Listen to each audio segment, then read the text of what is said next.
ముందుగా అందరికీ తొలి ఏకాదశి శుభాకాంక్షలు. ఈరోజు మేమైతే మడత కాజా చేసుకున్నాము తొలి ఏకాదశి సందర్భంగా.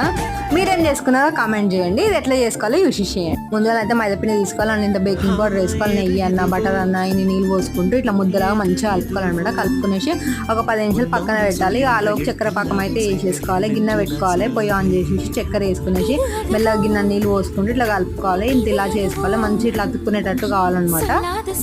ఏదైతే పిండి మనం కలుపుకున్నామో అదైతే తీసుకొని రొట్టెపీట మీద పెట్టుకోవాలి. పెట్టుకునేసి మంచిగా పిండి వేసుకుంటా బటర్ తీసుకుంటా మంచిగా బెలాంచుకోవాలన్నమాట. రౌండ్గా బెలాంచుకునేసి ఇక ఎంత సన్నంగా బెలాంచొద్దు, మంచిగా మందంగా బెలాంచుకోవాలి. సన్నగా బెలాంచితే షేప్ రాదనమాట.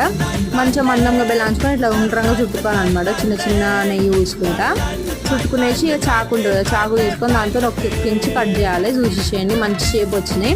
ఇక అవి అటు సైడ్ ఇటు సైడ్ వస్తే కొంచెం మంచిగా కుల్ల అవుతాయి అనమాట. ఈ వీడియోకి ఇంతే, బాయ్.